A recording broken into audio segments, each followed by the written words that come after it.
a sure sign. Don't want much, just asking for you to be mine. You and me in our own little world. Look at me, all the clouds are passing by you. Truth be told, we could stay here in the sky. You can't tell if you feel the way that I do. Come with me, and we can watch the palm trees sway.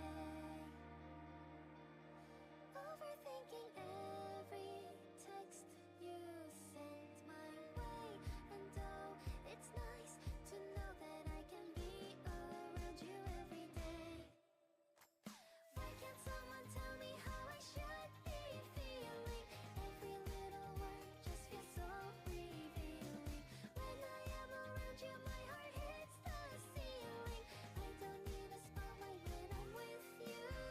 Can someone tell me why the world's rushing at a glance? I don't need eyes on me, baby, let me dance. The comfort I've needed, see, baby, dance with me. Can someone tell me why the world's rushing at a glance? I don't need eyes on me, baby, let me dance. It's okay, all of this happened out of chance. I don't want eyes on me, baby, let me dance.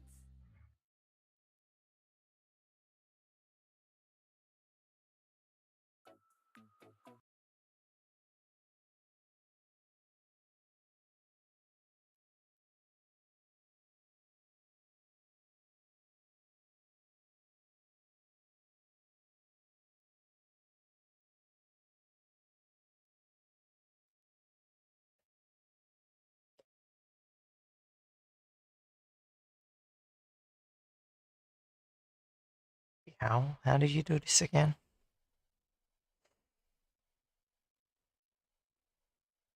Oh yeah, it's in studio mode. Okay. I forgot that I'm a streamer. Okay, sorry. Okay, give me a moment.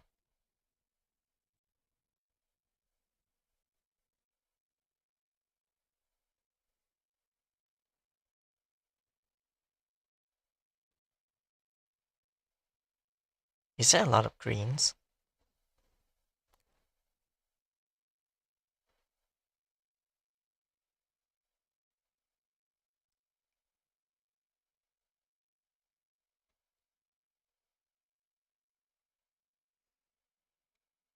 Ah, A-plane, my favorite. Oi, det Ada.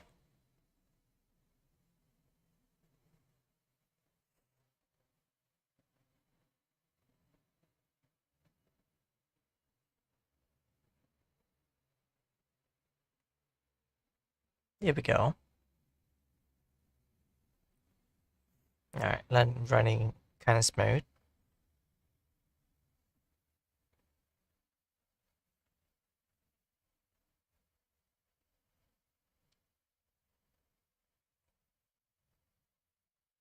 Transparency. Filter. We're gonna watch video today. Filter, there we go. Green, similarity.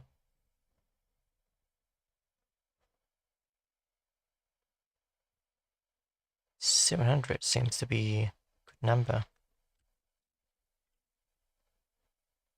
There we go. Wait, I need to move this a little bit.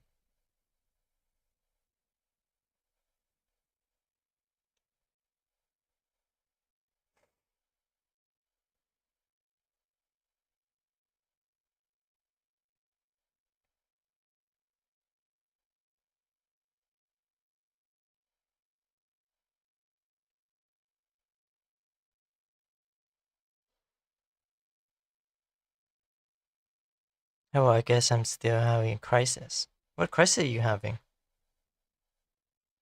You mean like your like identity crisis or something like that? Because I'm noticing you have to get the transgender flag.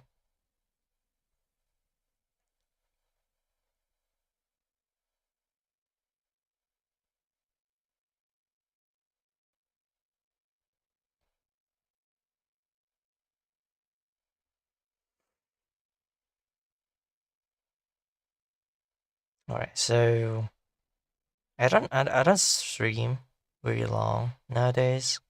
I stream in the morning for like what 1 hour and almost a half. 1 hour and a quarter. So this one I'm just gonna watch these two videos. Is it with commentary? This is gonna be like what 3 hours at most, at least 3 hours, 4 hours at most. I don't want it to be too long. I want it to be a bit more casual.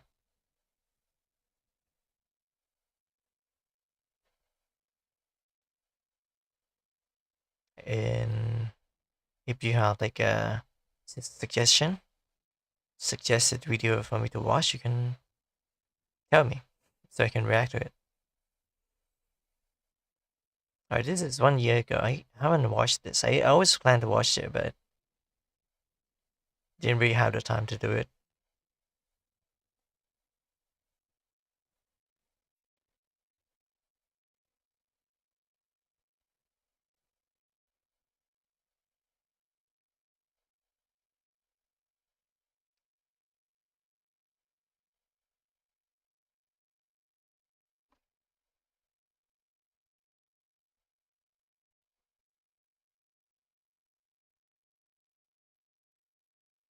Okay, I like pass. I like can I like paste the link in chat? I mean, if it's on YouTube, then sure, I don't mind. I mean, if it's on YouTube, that means it's safe, right? Okay, how about you shoot me one video and then I'll watch. Let me know so we can get it out of the way and maybe just a little warm up, you know?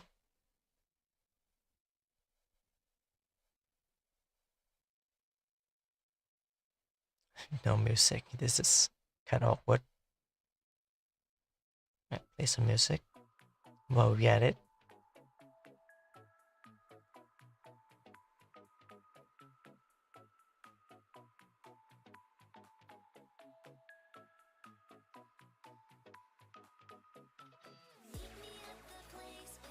EP. I woke up like what 2 hours ago and I'm already sleepy. I had coffee. Coffee had like the reverse effect for me. But I have to drink it, otherwise I won't be able to make it through the night. I gotta get used to this new sleeping schedule.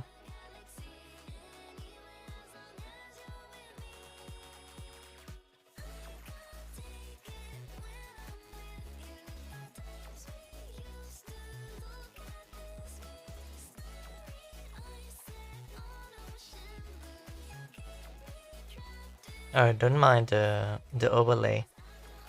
I'm still figuring out how to do this. I feel like you need to pay someone to do the overlay for me. I mean the widget, not overlay. I already have the overlay. I just need someone to make a custom widget that fit my overlay. Damn, that's a lot of overlay. But basically someone who do me like a chat box for private use.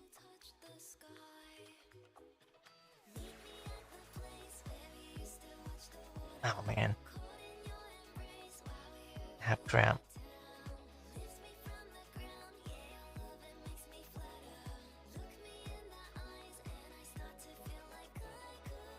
Also, since usually most of the time I was playing games or like I was talking, I didn't get to see the message. So the message from the coffee. So I added text to speech. I'm not sure how that would work though. I feel like I scammed someone because in the morning someone donated to me and I was like, what? Oh, okay, I'm gonna read it. But now, oh, it's still the same. I still read them, I still see them. Ultimately, like, is your message gonna be appear I'm thinking of like if there's more message, there's more donation. Yeah, I need to find someone. Once I have like big donation, like or like chain donation, I'm just gonna hire someone to do the widget for me. And all the super chat like read. It's not the same on Twitch, so it's not easy to make. It's not too easy to do. I'm still salty about Twitch. Discontinue their Twitch Studio. That was like the best alternative to stream on Twitch. The other being OBS and Streamlabs, but these two tend to not work well together. Alright, if you don't have the link in the chat, I will watch. Let me know first. And by first I mean I'm gonna watch. Let me know, and that'll be the only thing that we watch tonight.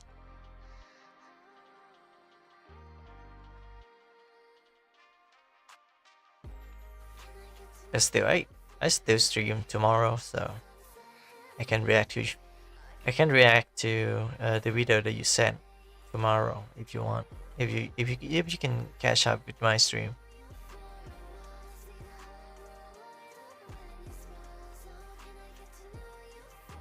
I like how I commission like a full body model, and I only use like the upper half of the body, not even about like it's only a heads up, like bust. Now that I think about it, next time if I'm gonna, okay, we're gonna watch the video. Next time if I want to like commission, I probably would go for butts first and then have them upgrade.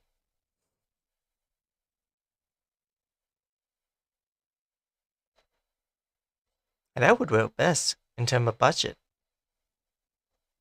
But then again, if you're thinking of like a long-term like option, then yeah, you would get like a full body and then show it off.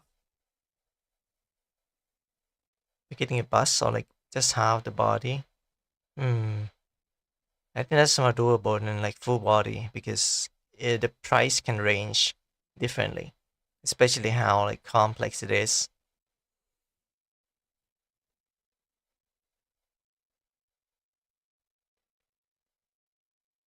Alright, we're gonna watch. Let me know. I might respond to the chat late, or maybe I wouldn't see it sometime, but alright. Wikipedia. Yeah, the assassination of John F. Kennedy. Interesting topic on its own. Do we watch your caption? English annotation, ambient mode, stable volume. Oh, that's not loud enough.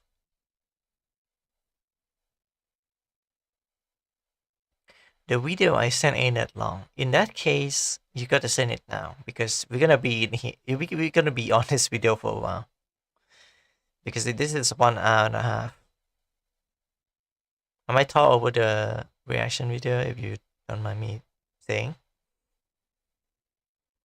If you can put the link, because I don't know if you allow long hour videos, so choose a short funny one. Yeah, choose short to medium length. To be honest, I pick Let Me Know just because I really like his channel and I haven't watched him in a while. I thought watching like old video, but like I was like, I don't know. I should watch the new video because I already watched his old video amount like numerous time. It's still good. It's still very good, but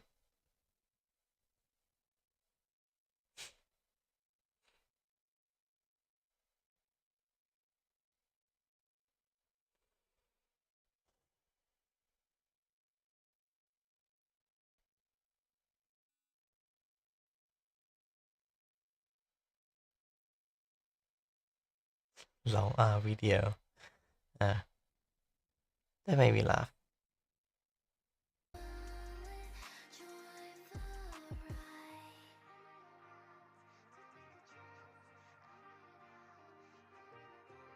Oh yeah, since since their music is not not monetized, but like no hard copyright or like stuff like that. Just you can listen to them like I am now. Listen to them on stream. I should do like a review on the next album they're making. The music you're hearing right now. By the way, if you don't find it to be troublesome, you can join my official Discord server and place a link in there. We have dedicated channel for each type of content. Do note that the server is 18 plus. There's no adult material in there, but I don't want minors in the server.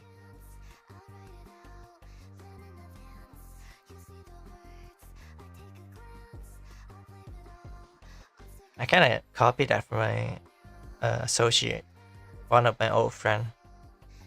We no longer like close friend like back then. But she does stream on Twitch and yeah, she does that kind of model. So it was like, I might adapt that because managing minors in an adult server is gonna be next to impossible.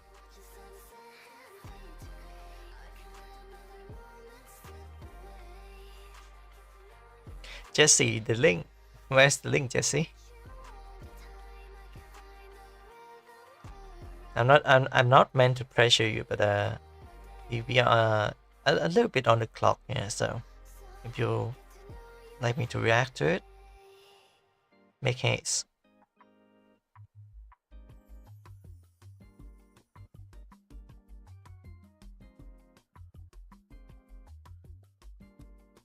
I mean, minors can still watch my video on YouTube, even if I make like some naughty joke and stuff like that.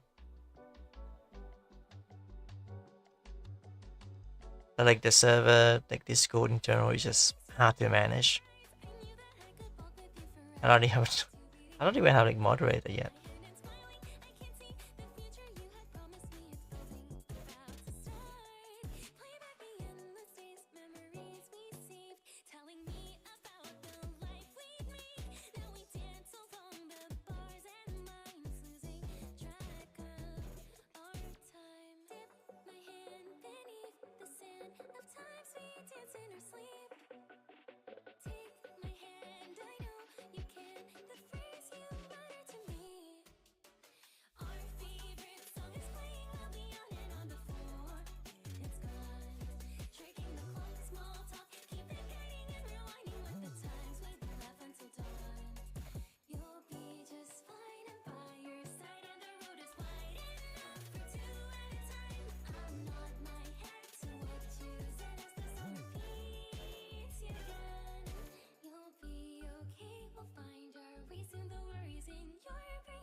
Art and rigging.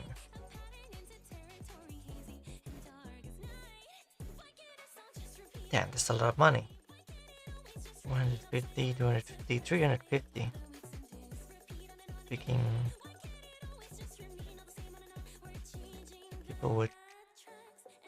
most people take full body, and then there's this one that is like a half body. It's on a different outfit. I'm no longer the example on the page. Because my model is so old.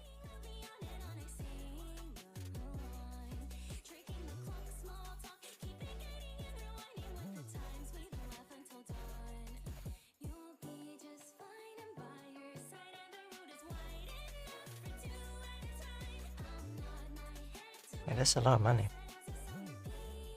And then not verified yet. Mission to follow to verified. Can't expose my artist. Saturday. Commission for VTuber model. Need to grind real hard to earn that back. Alright. Since you're gonna take your time, I'm gonna watch something on my own accord. Or something like that. I don't know. English is not my first language. I watched Jack the Ripper. It's a bit disturbing, but very interesting.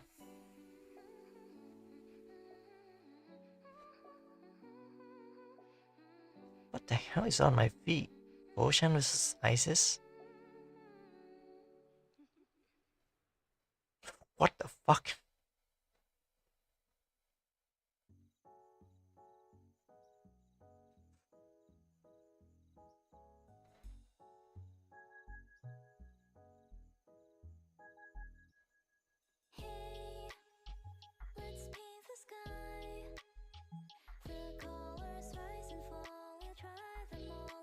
Tourism to North Korea. And this video, this channel, I haven't watched very long.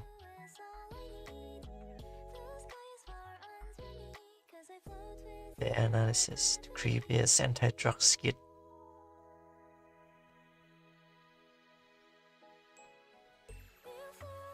Drop your worst sample. This was. I love John Wick. I watched this. It's on my watch later because I want to see it again.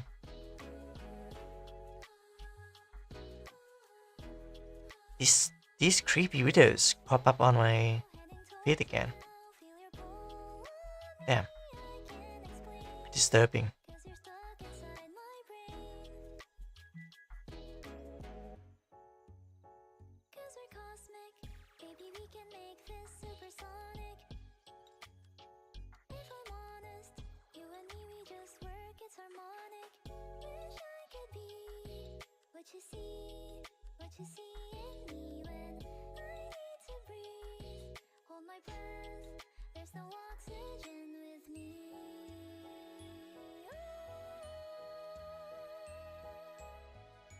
Let's just freak.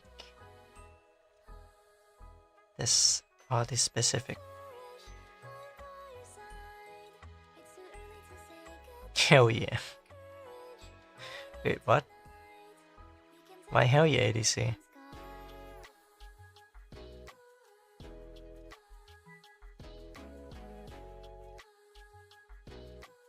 I'm not on Discord because I'm using the model, by the way.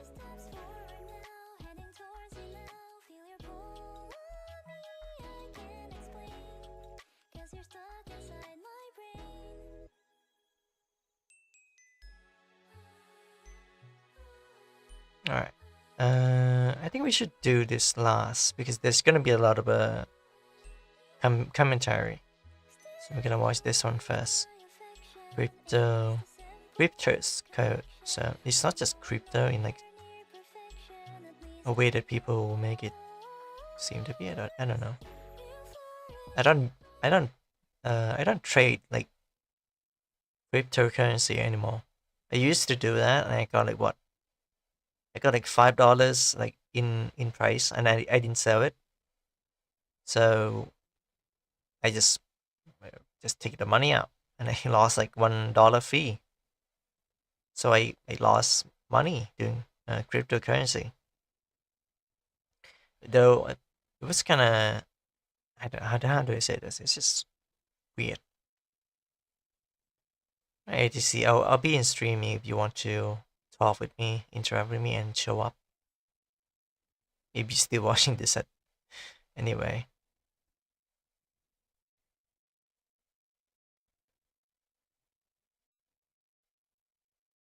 We're gonna watch cryptos. Okay, there we go. Just let me know. You did Right outside the United cryptocurrency? States capital lies the headquarters. Cryptocurrency? Yes, I did used to trade them. And you lost $1. I actually lost money on that, but the fee is $1. Every time you do something, well, not do something, but like if you want to transfer the money and all that, you lost $1. So you need to earn big in order to make profit. You need to be lucky though. Yeah, be lucky. That one too.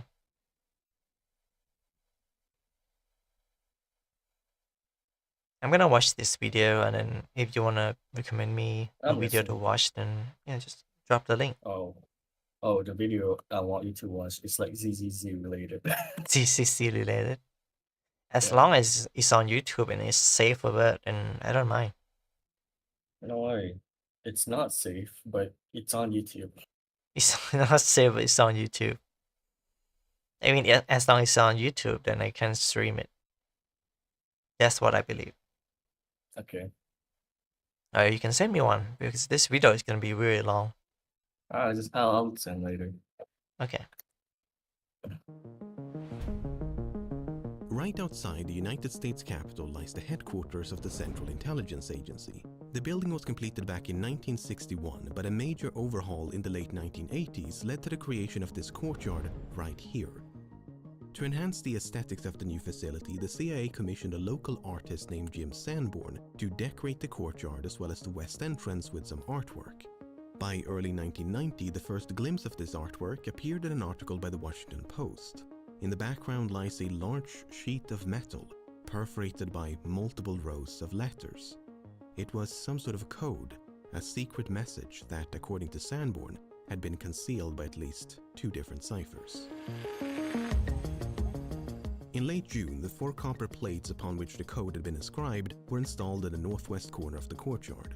The sculpture attracted immediate attention from CIA cryptanalysts who organized a sweepstake for someone to crack the code. But despite their best efforts, the code remained intact. Being located at the heart of the agency meant the sculpture was off limits to the public. A private dedication ceremony was held in early November, but it wasn't until March the following year that images of the complete installation began trickling out to the masses. It starts with 3 granite and copper plate constructions placed near the west entrance. One of the slabs feature a compass rose pointing towards a naturally magnetized rock known as a lodestone. Furthermore, strings of Morse code can be found on flat sheets of copper interlaced with the stonework. Moving through the atrium and into the courtyard, we're greeted by a shallow pond flanked by 2 featureless slabs of granite. No codes nor markings to speak of in these 2. Finally, we reach the main attraction, a curved screen of copper with hundreds of punched out letters supported by a trunk of petrified wood. The screen encircles a small fountain surrounded by 2 boulders. There are 1,736 characters in total, which can be divided into 2 parts. The left side is the ciphertext containing the secret message, while the right side is what's known as a visionaire table. The table offered a major clue for how the ciphertext was meant to be solved, because a visionaire table is typically used in combination with a visionaire cipher. Not only that, but Sanborn revealed in early interviews that the upper half of the ciphertext had indeed been encoded using a visionaire cipher. It works like this. We start by writing down an alphabet. The most obvious would be the English alphabet of 26 letters, but Sanborn did something a bit different. He used what's known as a keyed alphabet. Basically, you select a keyword and move the letters of that word to the front of the alphabet. In Sanborn's case, he used the keyword kryptos, stemming from an ancient Greek word for hidden. Okay, so we move the K to the front, followed by the R, then the Y, P, T, O, and S. This keyed alphabet is then repeated underneath the first, but shifted 1 letter to the left. So it starts with the letter R, and the K is moved to the end. The next alphabet is shifted once more, so it starts with Y and ends with R. This process is repeated all the way down until we end up with 26 rows and 26 columns for each letter in the alphabet. Alright, so that's how you construct a visionaire table using the keyword kryptos. Now, the text on the sculpture is a bit different. In addition to the table, Sanborn added 2 index rows and a column composed of the standard English alphabet. These indices are sometimes added for convenience, as it can simplify the encryption and decryption process, but they're not increase the audio. This is so quiet. strictly necessary. Here we go. Furthermore, these 4 columns in the beginning have been repeated at the end here like so. This repetition has no impact on the encryption or decryption process, so they might have been added for aesthetic reasons to symmetrize the left and right side of the sculpture. You may have also noticed this rather conspicuous L off to the side here, but we'll get to that one later in the video.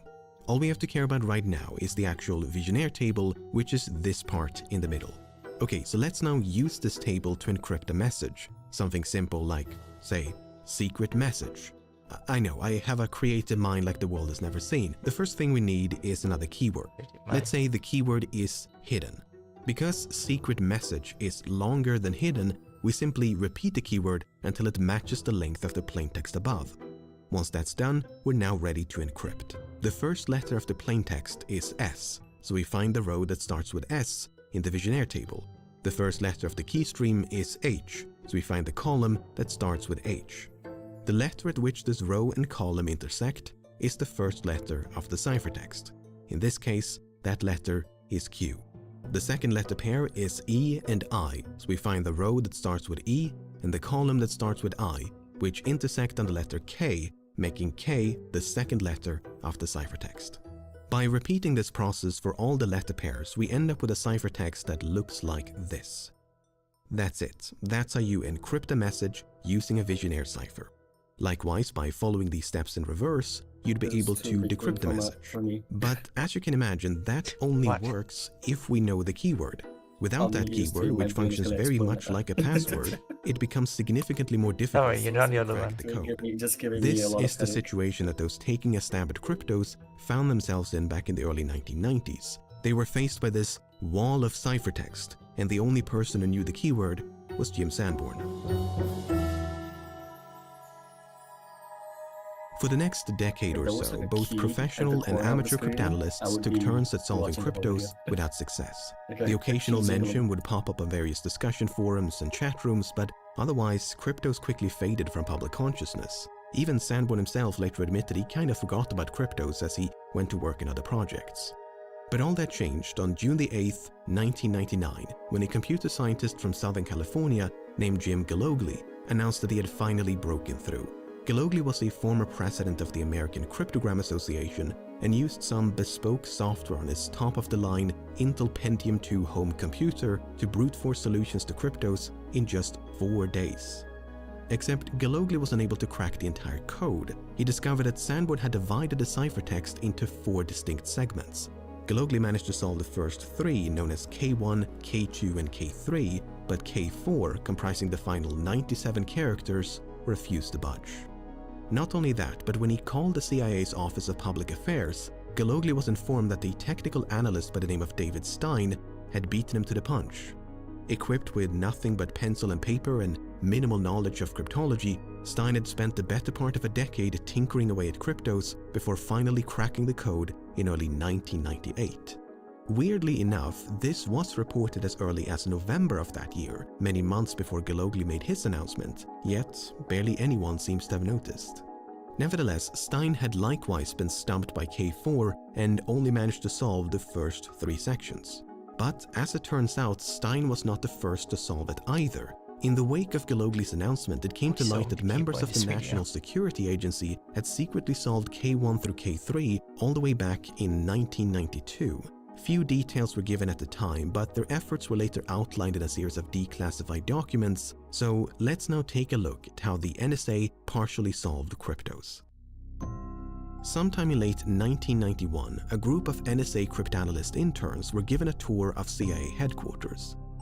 They took an immediate interest in cryptos and, upon returning to NSA headquarters, formed a small study group to try and crack the code. Yeah, this smooth While the transition. ciphertext is composed of 865 letters, there are also 4 question marks.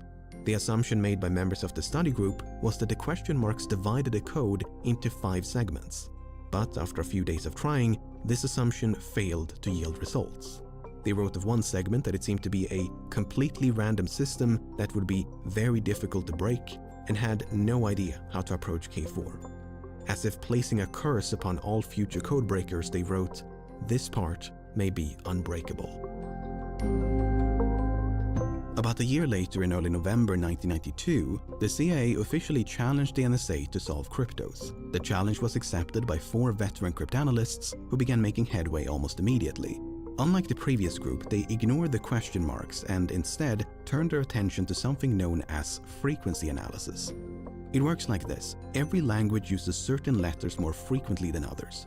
In English, the most frequent letter is E, while letters like X, Q, and Z are among the least common.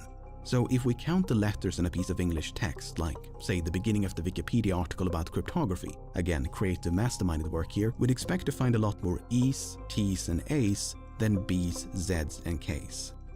Sure enough, that's exactly what we find. 42 E's and not a single K. The beauty of this approach is that it works even if the letters are scrambled.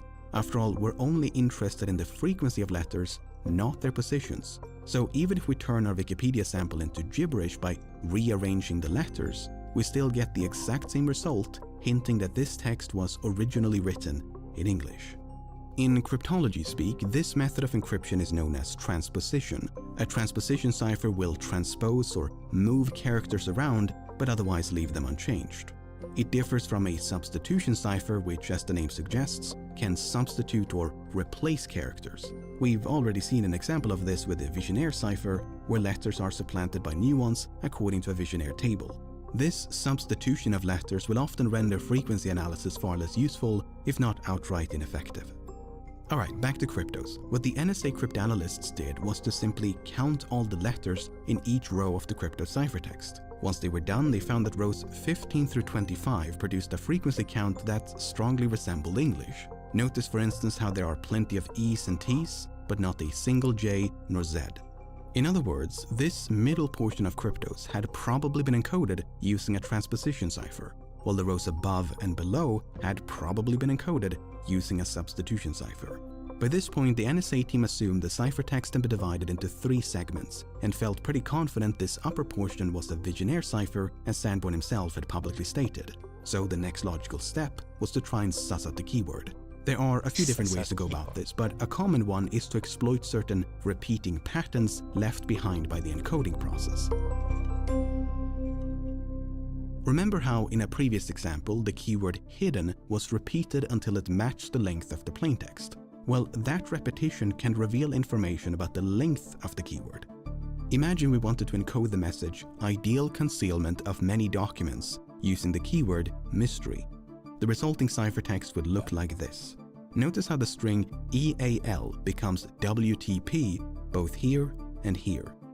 Likewise, the string MENT becomes DCZR both here and here. This only happens when there's an alignment of letters in both the plaintext and the key stream below. ENS becomes W, ENS becomes W, MNR becomes D, MNR becomes D, and so on. In other words, identical pairings will always produce the same letter.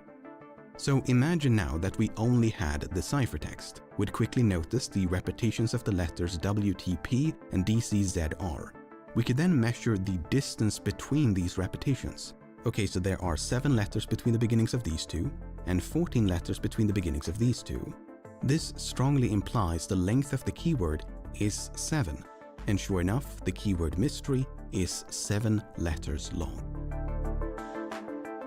Fortunately for the NSA team, repetitions like these were indeed present in the crypto ciphertext. Take this one for instance. The beginnings of these two identical strings are separated by 8 letters. This meant the keyword was probably 8 letters long, or possibly a factor of 8. So the keyword had a length of 8, 4, 2, or 1. But 8 was still the most probable, as a 4-letter keyword or below would likely have been a bit too easy to crack. By this point, the NSA team could have just run the ciphertext through a program and checked it against all 8-letter words in an English dictionary. But Sanborn could theoretically have used a random jumble of letters or a word of his own invention, so they opted for a different approach. First, they evened out the rows like so and divided the ciphertext into 8-letter chunks. This way, they could be certain that every 8th ciphertext letter had been enciphered using the same keyword letter. For instance, imagine that the keyword was obscured. The first letter of that keyword is O, so every 8th ciphertext letter must have been enciphered using the letter O. This means that if the same letter appears at intervals of 8 in the ciphertext, like say the letter R, here, here, here, and a few more times, we have these identical pairings I mentioned before. We have RO, RO, RO all the way down, which means all of these R's must represent the same letter in the plaintext. And that's the key to breaking the cipher.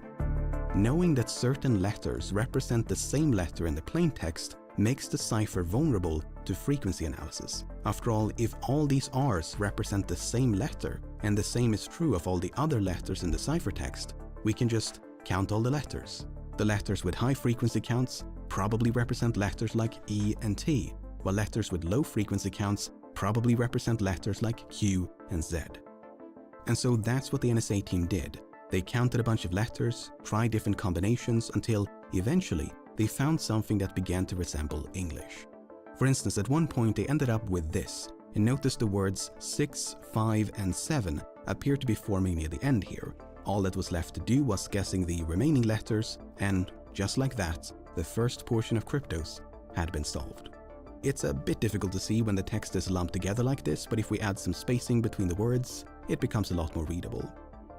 We'll examine this plaintext in a moment, but first we need to address this mess at the top. What the NSA team discovered was that rows 3 through 14 had been enciphered using one keyword, while the two uppermost rows had been enciphered using a different keyword.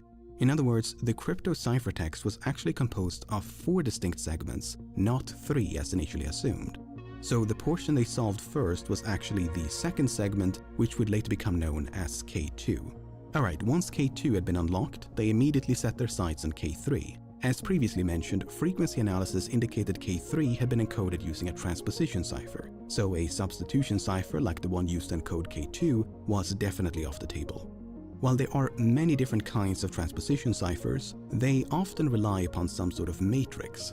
For instance, imagine we wanted to conceal the plain text "This is a secret message." We would then pick a keyword like cloaked and write down the message in a grid or matrix like so. Then we assign a number to each letter in the keyword based on their alphabetical order. So A, C, D, E, K, L, O. Then we rearrange the columns in numerical order. Finally, we write down the letters in each column to generate the ciphertext. Fairly simple stuff. But that simplicity is also the weakness of a cipher like this one, because you can sort of guess your way to a solution with a lot of patience, a bit of luck, and some know-how. And that's precisely what the NSA team did. They quickly noticed there's only one Q in the entire K3 ciphertext. They also knew that plenty of English words that begin with Q are followed by a U, and there were only 5 U's. So they simply took the Q along with a few letters before and after and wrote them down as a column. Then they did the same with the 5 U's and placed them next to the first column. Some of the letter combinations were problematic, like YY and HH, which would be unlikely to show up in an English word. But other columns looked more promising, like the HE in this pair of columns, which could be the end of the most common word of all. So they tried a few T columns, followed by some more columns, and a few more columns, and that was pretty much it. They eventually recovered the entire plaintext through nothing more than educated guesswork. In fact, the assumption that Q would be followed by a U proved to be wrong, but they still managed to find a solution. They also realized that the last 4 characters were actually part of K4 rather than K3. Alright, so that was K3 unlocked, on to K1. The reason the NSA team tackled K3 ahead of K1 is because the latter was only 63 characters long. Generally speaking, the shorter the ciphertext, the more difficult it is to break. Fortunately, the K1 ciphertext was just another Visionaire cipher. All they had to do was repeat the steps taken to solve K2, and eventually they recovered the entire K1 plaintext, which reads as follows. Between subtle shading and the absence of light lies the nuance of occlusion. Moving on to the K2 plaintext, it reads like this. It was totally invisible. How's that possible? They used the Earth's magnetic field, X. The information was gathered and transmitted underground to an unknown location, X. Does Langley know about this? They should, it's buried out there somewhere, X. Who knows the exact location? Only WW. This was his last message, X. 38 degrees, 57 minutes, 6.5 seconds north. 77 degrees, 8 minutes, 44 seconds west. ID by Rose. Stuff. Finally, we have the K3 plaintext, which reads as follows. Slowly, desperately slowly, the remains of passage debris that encumbered the lower part of the doorway was removed with trembling hands. I made a tiny breach in the upper left-hand corner, and then widening the hole a little, I inserted a candle and peered in.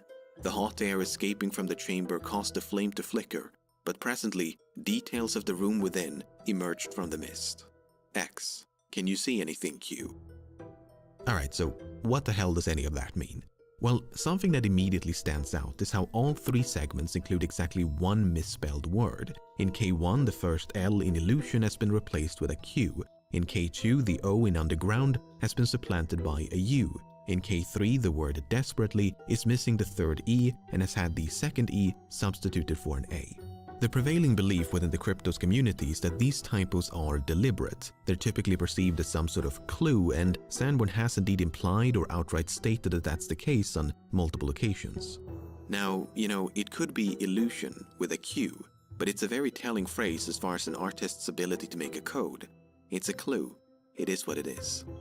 However, Sanborn has also made statements where it almost sounds like he's only pretending as though the typos were deliberate. Why did you put deliberate misspellings in some of the clues? That's an ancient tool for making codes more difficult to crack. Saying I was sloppy is a good way of saying it. I didn't take tremendous care in what's been deciphered already, because it was... If you want to say it's intentional, because it makes it harder. It's unpredictable. Unpredictability is one of the strengths of difficult code, and I wanted to be as unpredictable as possible. Looking at the overall meaning of the plaintext, it's, well, difficult to parse, and according to Sanborn, that's very much by design. They will be able to read what I wrote, but what I wrote is a mystery itself. There's still things they have to discover once it's deciphered. There are things in there they will never discover the true meaning of. People will always say, what did he mean by that? What I wrote out were clues to a larger mystery. The K1 plaintext is very short, but seems to be alluding to shadows and how they're illusions formed by the absence of light. Light and shadow is a common theme in Sanborn's topography, so perhaps some sort of pattern will form when the sculpture is struck by sunlight at just the right angle, or something to that effect. There are encoding systems which use pattern, light and shadow, and it's those kinds of systems that I was most interested in using because I'm an artist. The K2 plaintext is a bit more straightforward by plainly stating that something was buried at these coordinates, which point to a location a few meters south of the sculpture. But in 2013, Sanborn apparently confirmed that what he buried at this location has since been removed. According to a summary of a post-convention dinner attended by Sanborn, the item was a bronze geodetic survey marker made by the United States Geological Survey. They're typically used for things like topography and measuring the distance between locations. That being said, it sounds like the survey marker was only meant to elucidate the meaning of the final plaintext rather than offer clues for deciphering the code. Do you have to be on the CIA grounds in order to solve Cryptos? No. So just by reading the text taken from Cryptos and posted online, you can solve the puzzle. Well, yeah, that doesn't mean that what I've said in the piece doesn't do something physically there at the agency. You have to decipher the piece and then go to the agency and find that place. Looking at the rest of the K2 plaintext, it makes reference to something invisible and using the Earth's magnetic field. This could be alluding to a compass, which in turn could be a reference to the compass rose etched into the stonework by the west entrance. The remaining portions seem to be about the survey marker. It was buried or transmitted into the ground at an unknown location, followed by the coordinates of that location. Furthermore, Langley is a nickname for the CIA because it's based out of Langley, Virginia, and Sanborn has confirmed that WW is a reference to former CIA director William Webster. Sanborn once said the K2 plaintext was meant to look like an interrupted radio transmission. It's not uncommon for the letter X to denote periods in radio communications, and Sanborn has confirmed that that is indeed what the multiple X's sprinkled throughout the plaintext are meant to represent. The only real question mark surrounding the K2 plaintext is this final sentence, ID by Rose. But we'll circle back to that one in a moment. No, I'm still here. The K3 plaintext is a lot easier to parse because it's just an extract from the 1923 book The Tomb of Tutankhamun. It recounts the moment British archaeologist Howard Carter stumbled upon the tomb of the ancient Egyptian pharaoh Tutankhamun. Sanborn later explained that he included this passage because he wanted to instill in the solvers of Cryptos a semblance of the exhilaration experienced by the Egyptologists. The only thing that doesn't make much sense about the K3 plaintext is this final Q. It's not in the source text and it just looks out of place. Some have speculated it's a reference to a character like Q in the James Bond franchise or the godlike Q in Star Trek because it sounds like the question is addressed to someone named Q. Sanborn did once briefly reference Star Trek in an interview, but it doesn't sound like he's the kind of person to include a pop culture reference in his work. The NSA cryptanalysts were able to solve K1 through K3 in as little as 2 days, although some documents suggest it took them at least a month. But despite their best efforts, the final 97 characters proved too much of a challenge. Given the suspected cryptography, the last section is too short to solve without diverting a great deal of effort from operational problems. After Jim Galogli's independent solution received widespread media attention in 1999, thousands more joined the fray and began tinkering away at K4. But in spite of this renewed interest, the final 97 characters have resisted all attempts at decipherment. As indicated by the NSA, part of what makes K4 so difficult is its length. At 97 characters, it's the second shortest segment behind K1. On the bright side, K1 was eventually solved, so it's not like K4 is prohibitively short. I mean, it's not like it's literally unbreakable. Wait, it is possible to solve, right? It's a question that invariably shows up in any discussion about cryptos. What if Sanborn just threw together a bunch of random letters at the end to keep people guessing forever? I mean, it's a great way to extend the longevity and relevance of an art piece. What were you trying to achieve with the sculpture? A long viewing existence. I mean, any artist wants to make a piece that endures. I made it out of copper and stone, basically. But what seems to have endured is the content and the code, and I mean, in that respect, it succeeded beyond my wildest dreams. Because as the code is disclosed slowly, which was a plan, it seems to be staying in the spotlight, which is great. On the other hand, Sanborn has very explicitly stated on multiple occasions that K4 is solvable. But it would also be nice if someday somebody did crack this thing, because it really is crackable. It really does say something. When the CIA commissioned Sanborn to create cryptos back in the late 1980s, he received help from a CIA cryptographer named Edward Charnyte. Alright, I'm just gonna give my Irish viewers some time to process that surname. Alright, much like Sanborn, Charnyte is adamant the code is solvable. We wanted to make something that could eventually be deciphered or extracted, rather than something that will never be done, ever. But I must emphasize here that Charnyte doesn't actually know the solution. He's merely saying that when he and Sanborn devised a general outline for the code, the plan was to create something that could be deciphered. But it's interesting that Charnyte says deciphered or extracted, because there is indeed more than one way to recover the plaintext. In fact, there's good reason to believe none of the previous segments were solved in the way they were intended to be solved. Ed came up to me after a briefing and said, "The solution is correct, but you didn't do it in the way I intended you to do it." Remember, the NSA solved K1 through K3 not by finding the keywords, but instead by exploiting certain patterns and weaknesses in the ciphers. The same is true of the methods employed by David Stein and Jim Galogli. To use an analogy, they hotwired a car instead of finding the keys. So the question is, how are we supposed to find those keys? I will say that I have left instructions in the earlier text that refer to later text. Let's start with K2. Alright, so through cryptanalysis, the NSA team deduced the keyword of K2 had a probable length of 8, and this was confirmed once they successfully extracted a plaintext. At this stage, there are a few different ways to reveal the actual keyword. A really neat way of doing it is to truncate the visionaire table so that the number of rows matches the length of the keyword. In this case, the keyword has a length of 8, so we only need the first 8 rows, and not counting the first one, which will act as an index. Then we simply offset each row or alphabet according to the plaintext, like this. The first letter of the plaintext is I, while the first letter of the ciphertext is V, so we slide the first row until the V is in the I column. The second letter pair is T and F, so we slide the second row until the F is in the T column. Once we've done that for each of the 8 rows, the 8-letter keyword abscissa is spelled out vertically in the first column. The word abscissa is a mathematical term that typically refers to the x-coordinate of a point in a 2-dimensional graph. So graph, point, coordinates, ordinate, abscissa. It's unclear how this relates to cryptos, but some believe it's a metaphor for the treasure hunting idiom X marks the spot. I like to be enigmatic, and I love metaphor. Another interpretation is that the process of finding letters in a visionaire table sort of resembles points in a graph where the abscissa and ordinate are the columns and rows. Anyway, once the keyword was known, people started looking for ways to recover abscissa without first knowing the plaintext. After a lot of searching, they came up with a plausible theory. Remember those granite and copperplate constructions by the west entrance inscribed with Morse code? Well, if you didn't, now you do, and here's the translation.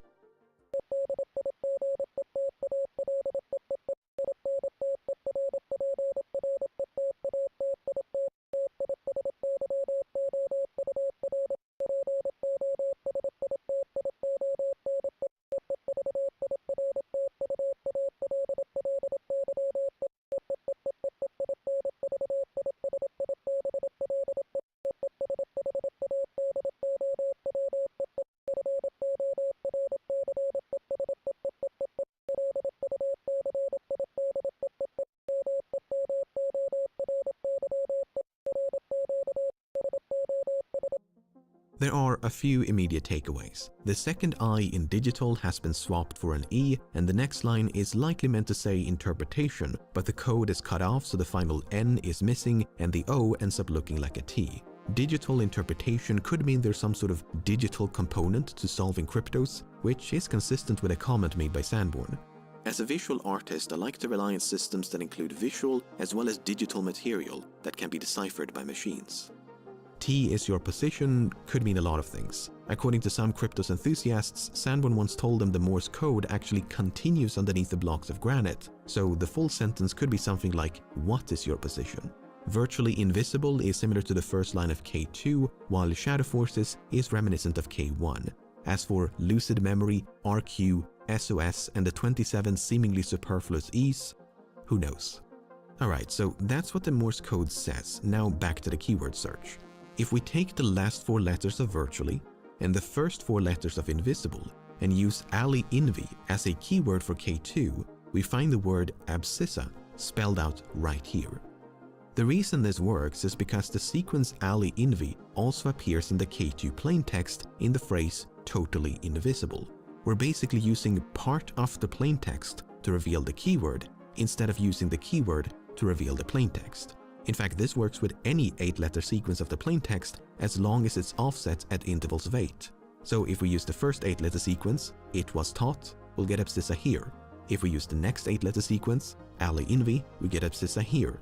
Using the third sequence, Siebel How, we get abscissa here, and so on. Presuming this was intentional and Sanborn didn't just happen to use 2 similar phrases without realizing one could accidentally expose the keyword of the other, it's still unclear how we were supposed to know to rearrange part of the Morse code to read Ali Invi as opposed to any other sequence of letters. Another option is to take this one E at the end of virtually and move it to the front. Then we ignore the 6 E's at the beginning of the next line and append invisible.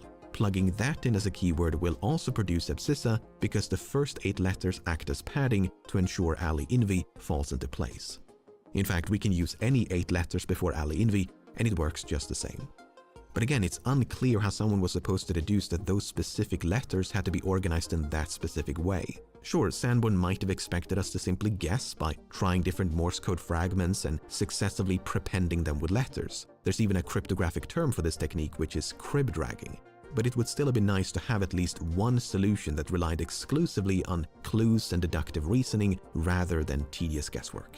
As far as I can tell, Sanborn has never confirmed whether abscissa was supposed to be acquired in this way, but it's the least convoluted theory for the time being.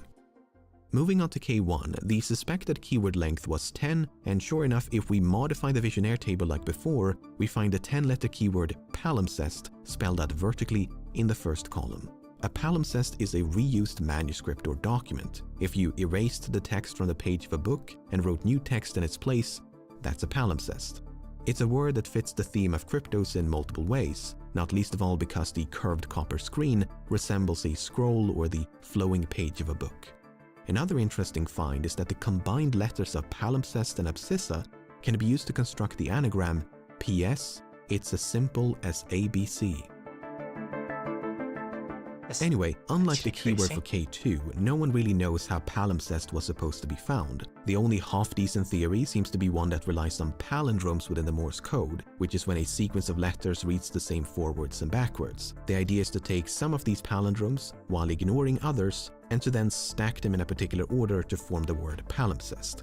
but the process feels very contrived, so I'm not going to go into detail here. You can check out the references if you want to learn more. Moving on to K3, things get a bit tricky because there's more than one way to recover the plaintext. The easiest one is so simple it's almost laughable. All you have to do is count every 192nd character. That's it.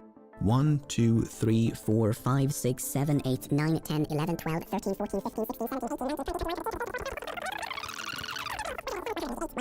190, 191, 192. The first letter is S. 1, 2, 3, 4, 5, 6, 7, 144, 145. If we reach the end, we just loop back around and keep going. 146, 147, 148, 149, 150, Okay. 190, 191, okay? 192. I don't know. The second letter is L. How's the radio? Keep going like that and you'll recover the entire K3 Is plaintext. mine There bending? are a bunch of other decryption Mind methods I bending, could you could explore say. here, including one that quite convincingly utilizes the keyword cryptos. But there is one method that's I should not have choose just to theory, watch but actually any has other some video evidence that is behind more it. In easily 2013, digestible, but it's Sandborn used released to watch this encoding one. chart, which he used to encode the K3 plaintext. That's why I stopped It's watching. very low resolution, but notice what looks like an arrow it's like, in the oh, lower fuck left-hand this corner. shit. For many cryptos enthusiasts, stops. this all but confirmed what they had long suspected, Honestly, namely that it's the all on K3 you. ciphertext had been generated by simply rotating the It's your plaintext. choice if you want. It works like continue- this. want to First, continue we write watching. down the K3 I gotta plaintext see in it a through. 42 by 8 grid. That's Really, I 42 gotta see it characters per through. row across 8 rows. Because We enough then for the rotate the it's text overshadowed. 90 degrees clockwise. Using this new orientation, we write down the characters, row by row, in a 14 by 24 grid. You'll notice the text now matches the encoding chart, and all we have to do to generate the K3 ciphertext is rotate the text once more. There you go. The encoding chart even has the word END written in the corner here to mark the end of the ciphertext. But there is one problem with this approach. It leaves out the question mark at the very end of K3. Notice how it's not included in the encoding chart. Yes, a This has practical led many to mic. suspect that Oh, this yeah. final question mark is It is, actually the though. beginning of K4 rather than the end of Oh K3. my god. Now, an argument is against that is that the source funny text of man? K3, the Tomb of Tutankhamun, does end with a question mark, and it would of course make a lot more sense for a question mark to fall at the end of a sentence rather than the beginning of one. Sanborn has repeatedly refused to answer whether it belongs to K3 or K4, but has confirmed that it's nothing more than a question mark. Presuming it does belong to K4, the fact the question mark appears at the beginning might be a clue that K4 is written in reverse. Speaking of question marks, remember that inscrutable final sentence of K2? Ever since K2 was first deciphered back in 1992, the phrase ID by rows, or possibly ID by row S, has been a complete mystery. But in late 2005, a cryptos enthusiast by the name of Monet Friedrich was crib-dragging different keywords through K2 when she noticed something odd. If you move the first A of abscissa to the end and plug that in as a keyword, the last sentence of K2 becomes player 2. It wasn't given much attention at the time because, well, discoveries like these are not that uncommon. Shifting letters around and trying different keywords is bound to generate the occasional text that just so happens to be legible. But this time it was different because half a year later, Sanborn informed the cryptos community that he'd made a mistake by omitting an S Whatever between word you this said, E I and stole from W it's my near brain. the end of the Bullshit. K2 ciphertext. If we add that S back in, the final sentence no longer reads ID by rows, but X layer 2. Something that immediately comes to mind is that a palimpsest is a document with 2 layers of text. Anyway, the fact that this omission still produced something legible was pure chance, and it's why it took Sanborn 16 years to detect his mistake. He apparently assumed ID by rows was some sort of cryptographic jargon and didn't realize there was something wrong with the actual code. This does of course raise the rather concerning possibility that the reason K4 hasn't been solved is because it too contains some sort of mistake that Sanborn has missed. You know, I've done my best to distance myself actually from what I wrote. And when K1 through K3 were cracked, I had to go back to my notes to figure out what I'd written. And it's the same with K4 as well. When it's cracked, if it's cracked in my lifetime, I'm certainly going to have to refresh my memory as far as what I wrote. That is a bit Very concerning. creative, the code In a doesn't even subsequent know. interview, Sanborn Yep. said he And you was have to check. pretty sure that K4 is fairly accurate. Because if there's another mistake in K4, and I don't know if he's worked backwards through that yet. No, that one's actually safe and sound and fairly accurate. You sure about that, Tim? Yes, I'm pretty sure about that one. A few years later, Sanborn said in yet another interview that he'd completely forgotten the K4 plaintext once again. If somebody tried to torture me, I couldn't tell them. I haven't looked at the plaintext of K4 in a long time, and I don't have a very good memory, so I don't really know what it says. So whether Sanborn has actually gone back and double-checked the intended steps for solving K4 remains unknown, and the possibility of a mistake can't be completely ruled out. That being said, K2 was deciphered in spite of a mistake, so even if K4 contained a similar typo, it wouldn't necessarily be rendered unsolvable. Another reason to be optimistic about the solvability of K4 is the fact that Sanborn has gotten increasingly impatient for someone to solve it. I'm getting tired of the continued and somewhat escalating number of people contacting me and saying that they have cracked the code. I assumed the code would be cracked in a fairly short time. I can't do this for many more decades, okay? I'm 65 now. So, to nudge the process along, Sanborn finally caved and offered a clue in late 2010. The clue was a fragment of the K4 plaintext, specifically the word Berlin, located here. So K4 can somehow be decoded such that the letters NYPVTT are supplanted by the word Berlin. Not only that, but Sanborn released the encoding charts he used to create K1 and K2, which supposedly contain some sort of revelatory information. All that's really been gleaned from these charts so far is that the occlusion typo in K1 was the result of changing the first S in palimpsest to a C. Meanwhile, the K2 chart does not include the underground typo. This could mean occlusion was deliberate while underground was not, just as it could, not mean that. Even though Sanborn stated he wouldn't offer another clue until 2020, he apparently changed his mind and disclosed the second clue only 4 years later. Yeah, something going on is the word clock, located right next to the previous clue. So this portion of the K4 ciphertext can somehow be decoded into Berlin clock. Doesn't have the clock in question is probably this one. It displays the time using a series of red and yellow lights and is indeed located in Berlin. Like what in Skyrim? Cryptos remains a mystery. 6 years later, in early 2020, Sanborn disclosed yet another clue. This time it was the word northeast, located here. Less than a year later, in the midst of the pandemic, Sanborn released his understand this which was the crypto thing better than what you type, man. Even though nearly 1/4 of the K4 plaintext has now been discovered, not trying to be mean or anything. The final segment remains undeciphered.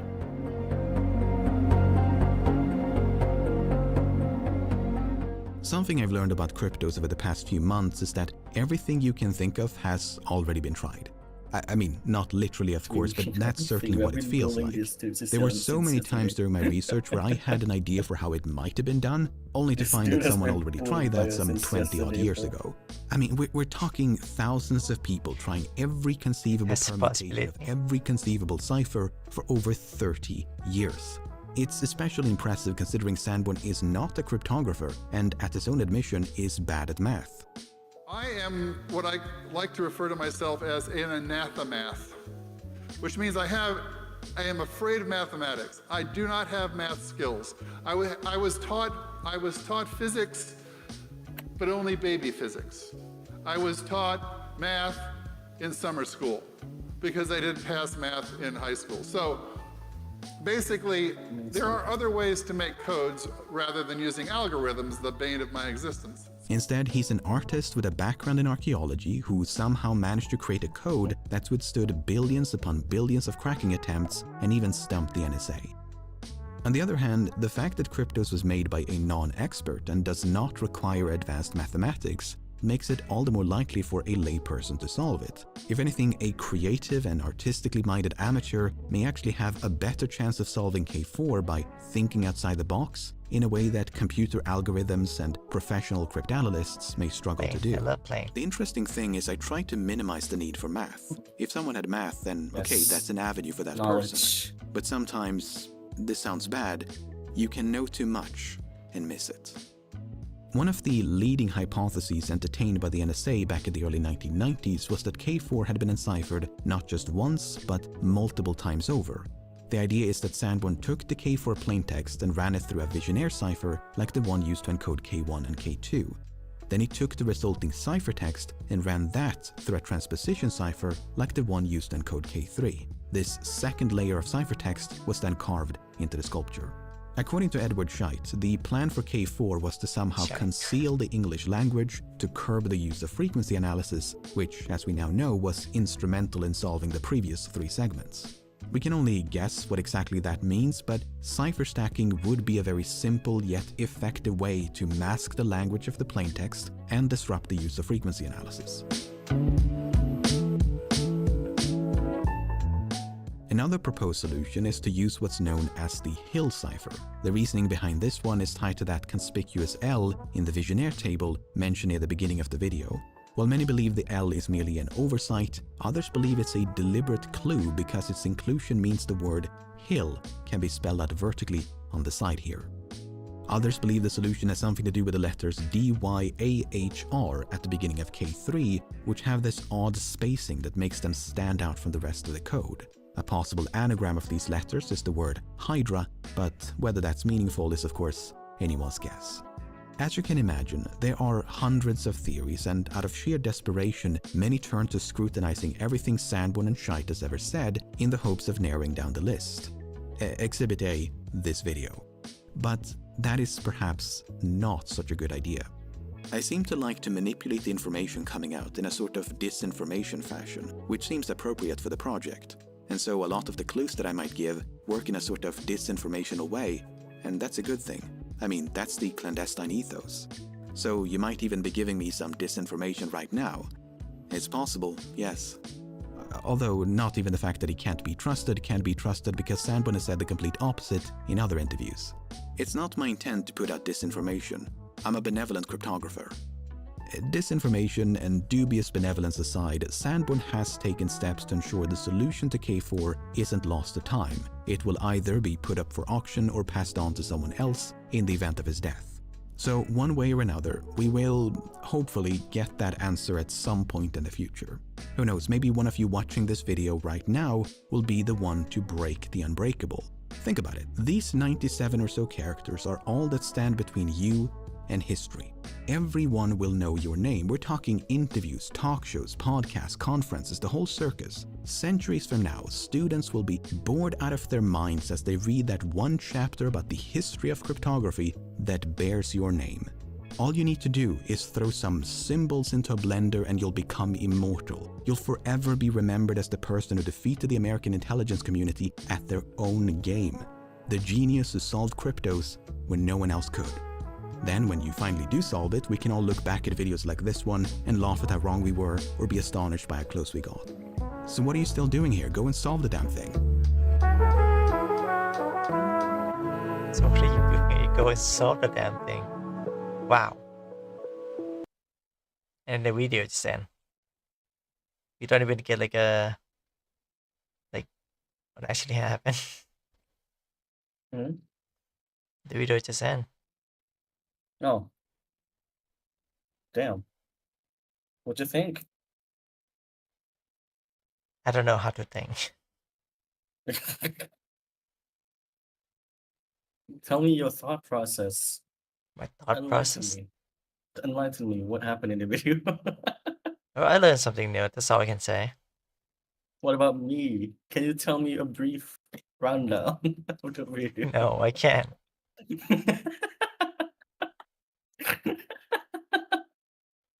And if the expert are having trouble ciphering it, then I have no chance. I have no chance.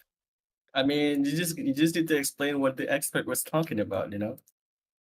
That's even harder than explaining the damn thing itself. What do you mean? No, not explain what, what everything is. Just, what was he talking about in the video? Crypto as a cipher. That's it. That's all I can say.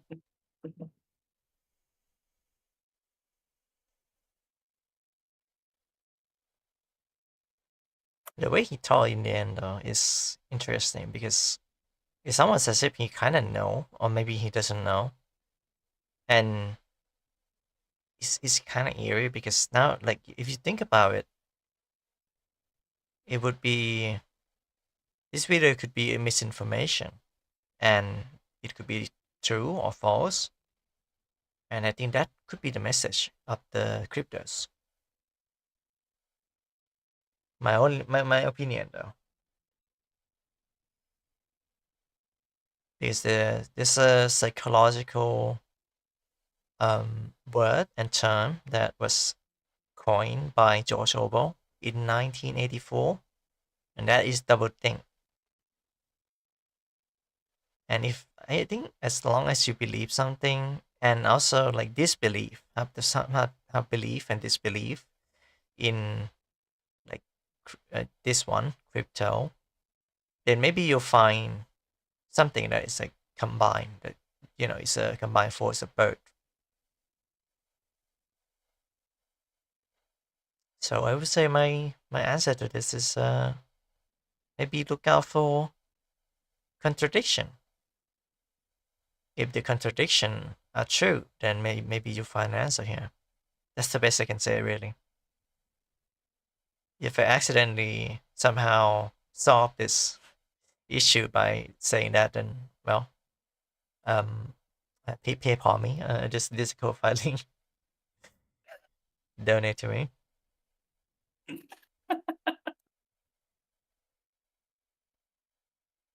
I don't know what to watch next. That's a long video. You don't know what to watch next? Yeah, I don't know. What do I want? What? I'm gonna send you a video, but I don't know what video to send you. As long as it's not Twitter, because I fear up to that not safe for work.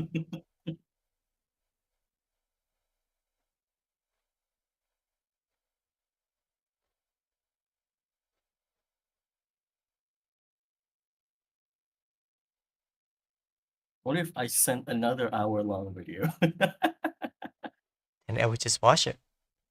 Oh god.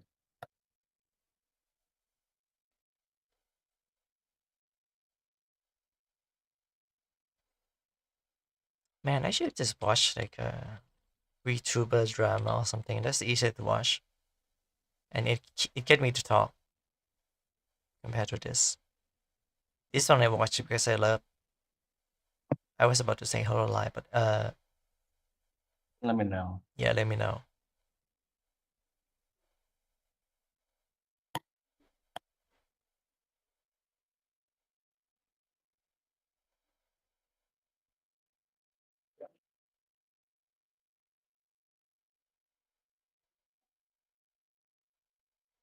So believe of perceive of complex and compassion the answer of the word.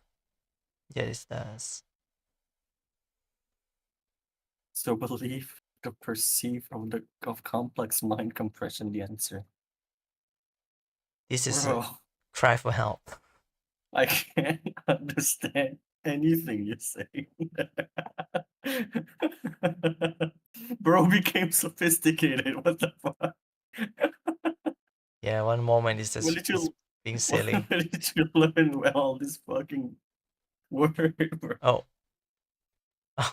wait a minute. I have this model on my face the whole time, and no one told me about it. Yeah. Oh yeah, no, yeah. I Yeah. thought that was intentional. It's not intentional. It's a mistake.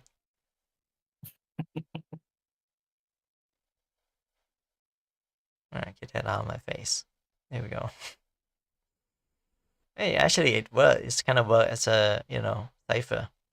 It's 2-layer on this.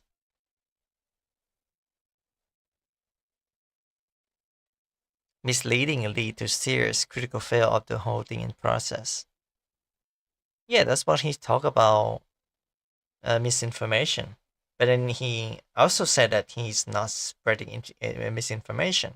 So who knows if he's lying or not. But if you believe in both, then maybe you'll find an answer there. Think about it. It's double think.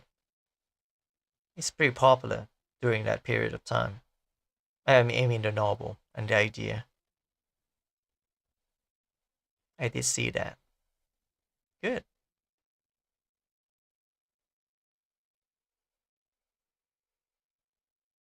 And watch. What are we gonna watch next? Why are they leaving? Look at my history on what I watched before. Do you watch them intently or like intensely, or do you watch them like in the background? Just put them in the background and Um, just listen to them.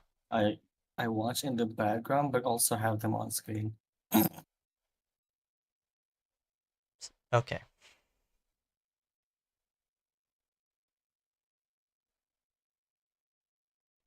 I don't want you to turn it down though. Turn it down? What do you mean? Turn it down? Turn it down? And that's how it works. Turn it down. This guy's maybe he know. Maybe he know the cipher. He created cryptocurrency himself. Cryptocurrency himself. Wow. Oh yeah, have you heard about Infinity Nikki before? Oh yeah, it is. I did hear about it. It Yeah, was bad, right? Now yeah. the new update is bad. From the prologue of the story, for some reason they changed it, and then it's even worse now for this prologue story. How could you fuck that up? Wanna watch a video about that? It's Sure. 40 minutes though, so it's pretty long.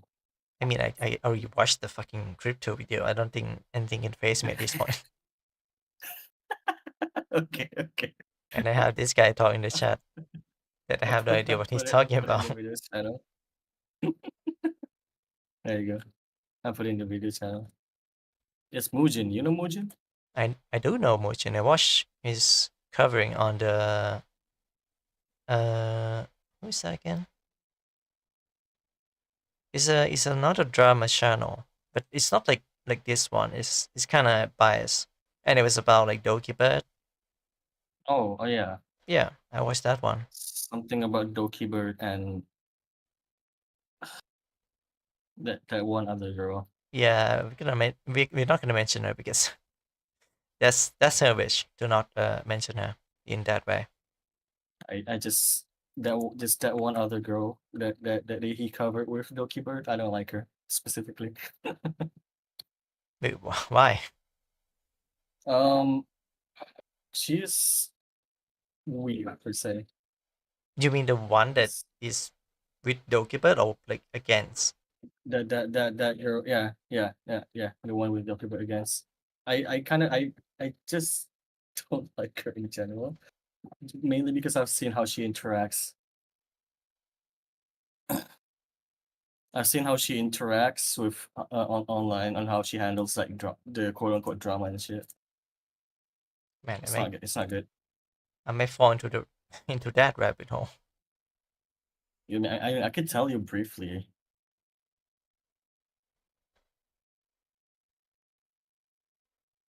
I don't want to What is this? you turn it off. I think he wants it bad that the PNG. What do you mean? It's me too. Do you do not like 2D me? I spent a lot of money on this, you know? Just put it on just put the PNG on your head. Okay.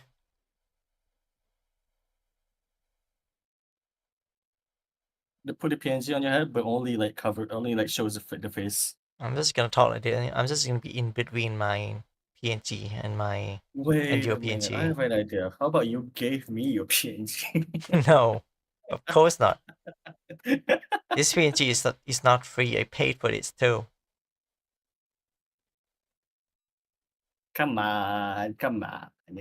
No. I watched like Identity Thief before. Just for tiny, just for this stream, you know. I'll give No, it back. no. Why not? I'll give You it ain't getting back, shit, bro. man. Think of the content. To Charnyte. This guy is gonna be happy, bro. Well, if he did become happy, You who's look, his look. He's gonna don't twist his word. Come on.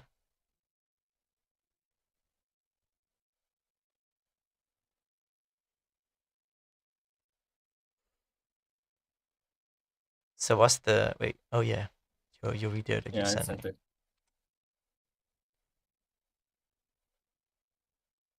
While I'm gonna studying watch it again business, since one I thing that forgot you're about taught it. is the blue ocean strategy. Okay. I think I watched a little bit of the intro.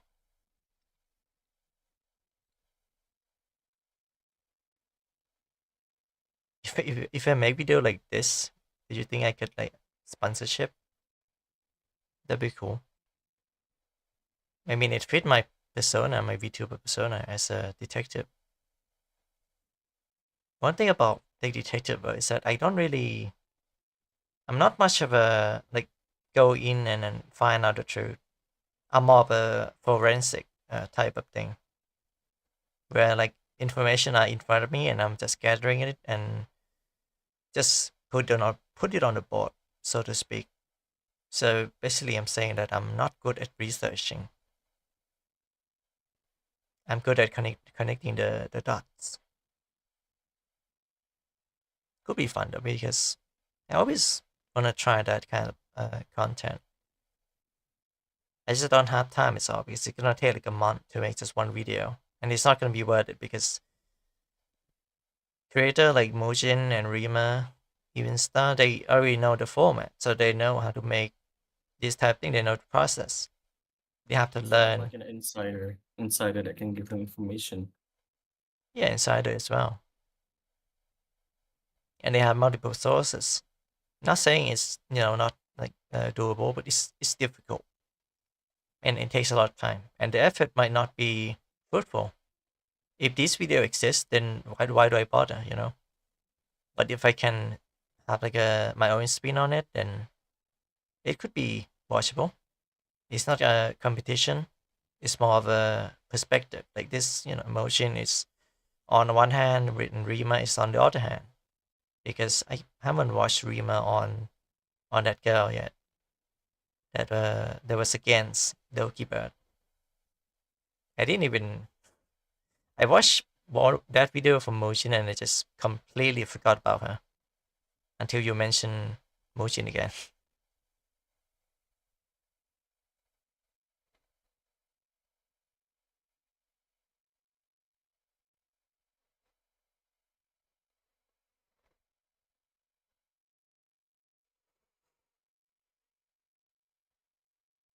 What is this?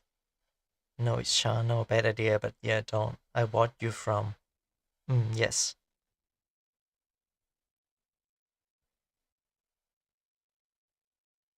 So about him being a bot, that might be.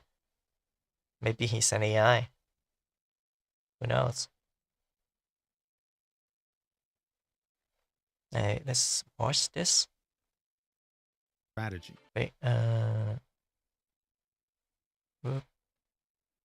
There we go. Wait, not like that.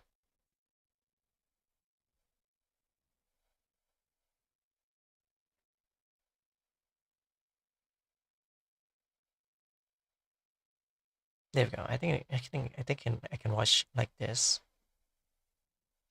The seemingly endless blue ocean represents a market that's never been taken advantage of. Its counterpart is the red ocean, a market that has way too many competitors and is a headache to penetrate. One of the best examples of the blue ocean strategy is what Tesla did with EVs. They seemingly created the market from thin air, and then other competitors came in to try and get a piece of that pie. So now, of course, the EV market is a red ocean market, no longer a blue ocean one. For a while, people assumed that gacha games were a red ocean market. I mean, why wouldn't it be? The narrative was established. Gacha games targeted a very specific demographic, and that demographic wanted to spend an insane amount of money on very hot women. But recently, we've come to find out that not only was this incorrect, it actually couldn't have been further from the truth. Infold came in and made us truly understand that the gacha game industry wasn't really a red ocean market just yet. There was still potential to create a blue ocean market, and that's exactly what they did with their games. Instead of targeting the well-known male demographic that wanted to collect wives and spend way too much money on them, they targeted the female market, who really liked the idea of having hot male husbands and spending way too much money on them. But targeting the female demographic didn't just end there. Infold saw very lucrative opportunities that other studios were not taking advantage of and proceeded to release their newest title, Forgot about it. Infinity You're talking about Blade, forgetting which stuff. was a Yes, I gacha have a game lot at its of core was uncomfortable. a What does dress-up that game. mean? It was an open world game with the goal of dressing up your character in different outfits that you loved. And they were on to something. When the game released, it received immediate success, reaching 10 million downloads on all platforms, PC, mobile, and even PS5. This is extremely impressive even for a free-to-play game. It's ridiculous. It truly showed that there was a demographic in gacha games that was ignored for years, and Infold was Sean finally more. able to give them what they wanted. Are you So guys how the hell making did they nickname manage to go on from a rating the of 4.2 PNG stars model? out of 5 on release when it came to the Google Play Store to now How dare finding you cheat on themselves that fucking at PNG instead of this 1.8? live today? With their other games like Levin Deep Space also being affected by the crossfire, sitting at 3.3 stars out of 5 on the Google Play Store, as opposed to 4.2 just a couple of months prior. And let's not forget the fact that Infinity Nikki released on Steam and is now sitting at a mostly negative review. How could such a successful game that truly created a new segment in gacha, a genre that's existed for over a decade, fall from grace so quickly and so violently? Well, there are actually many reasons, and we're going to go over them together. So, yeah, hope you're ready. Let's do this. Do you know what's more rare than a double rainbow? I'm Finding gonna watch a ad. gacha game that doesn't have a 50-50 system. You just get the character you want. Isn't that crazy? After player feedback, this is exactly what Idere Restart did during their beta. Look, this game didn't reinvent the wheel. They took something that already works, which is turn-based combat, and added their own twists to it. You have some really cool sci-fi looking characters and a lot of interesting synergies. Not to mention a lot of cool animations too. But the twists don't end in the combat. No, they stretch all the way over to the summoning system. One summon costs 100 gems, not 160, which is the gacha standard. It's already way cheaper. Not to mention that when you start the game, you get a targeted summon banner, which lets you get any of the SSR characters on release in just 40 pulls. You then proceed to build these characters, giving them different gear and upgrading their stats, all in preparation to either join a guild, which there are many of, you can even create your own guild, or joining the Global Invitational Tournament. You see, this game has PvP, but not the kind of PvP you're used to in gacha games. This isn't pay to win. It really all comes down to player skill. And you know what the best part about this is? This game is already out. It came out on June 5th, 2025. So if you're interested, make sure to click the link in the description or the pinned comment and download the game today. Thank you so much, Idere Restart, for sponsoring this video. Alright, so Infold has actually been around for over a decade now. The first game they've ever released was in 2012, and it was called Nikki Up to You. It was the first entry in the series of Nikki, and it was also a dress-up game, although still not very well known at the time. Now, to be clear, the main developer for these games has always been Paper Games, a Chinese game developer. But in 2022, they Oh, well, launched Sean, I had their new international brand. diagnostic 2024 was happiness a and very comfortable big year or something for like Infold because they allergy. released 2 titles that truly Oh, revolutionized that's what you gacha. mean. One of those games is By of being course, not Love like in Deep comfortable. Space. This game truly showed It is us structured once to and read for all with that it- females are not witness. only as horny as men when it comes to their gacha games, but they make men look like rookies Get in better, comparison. man. Listen, bro, I'm not. If you get better, I will give you one time pass to type something. No, that's a joke. That's I a joke, still sorry. have the bad hammer, you know. I'm the owner of the channel, man. What do you mean? You give them the pass, I would delete the message. Imagine if you give like a pass and you have to buy like a pass and we just scam a lot of people, we just rug pull them. That'd make me famous. But just take care, Astofo, SD.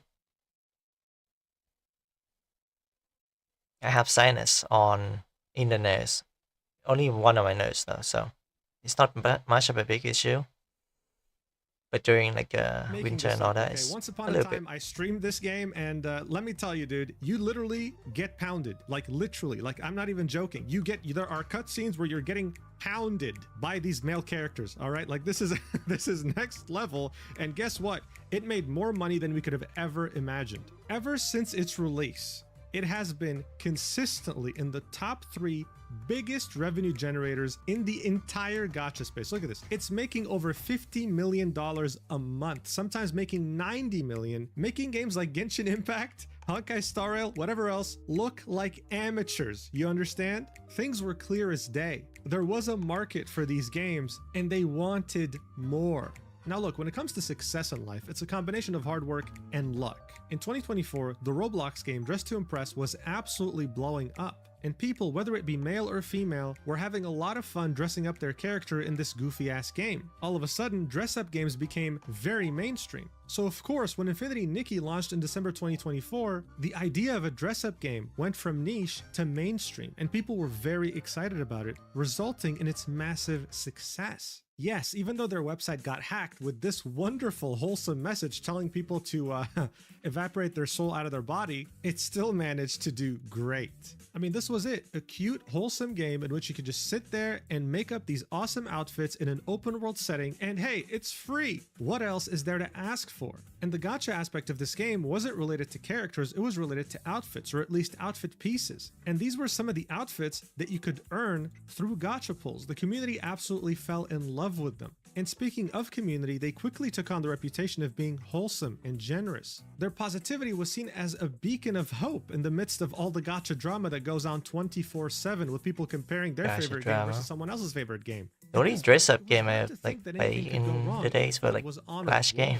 until they weren't. While the game did enjoy And a lot some of really players, old the like revenue wasn't Android really game on reflecting Play its Store. success. From December 2024 to January 2025, After I it made reach this certain 50% of part, its revenue both in the easily, Chinese then I'm markets gonna and in play the a Western dress-up markets game combined. finally. This downward trend would continue from January to February because and the wouldn't game really has recover a by new March. Foxy skin It now. certainly wasn't making as much revenue as a Wait, are game you like interested in Golden this game Deep again? Space. And red Infinity flags Nikki? started popping up until Oh a no, nuclear but I seen my eruption sister played it took before. I was like, place. oh, that's cool. Steam is easily one of the best reasons Even to Germa ever play it, No idea become a what it PC is. but I have no gamer. idea Valve has what proven like, time the and Yeah, time game's again that even they're the about. only people to be trusted same. running a platform like this. There's a reason why it has so many people using it every single But day. my So of sister is course, playing getting your it. I game on this also have a platform female is a friend big that plays deal it because not also, I everyone think. is I willing don't to know if she's still download your playing it. custom launcher. There are many PC gamers who prefer to have everything in their Steam library, and if it's not the case, it's a deal breaker. Seeing that revenue was on the downwards trend, Infinity Nikki was on the hunt for new players. So launching on Steam was an easy way to do that.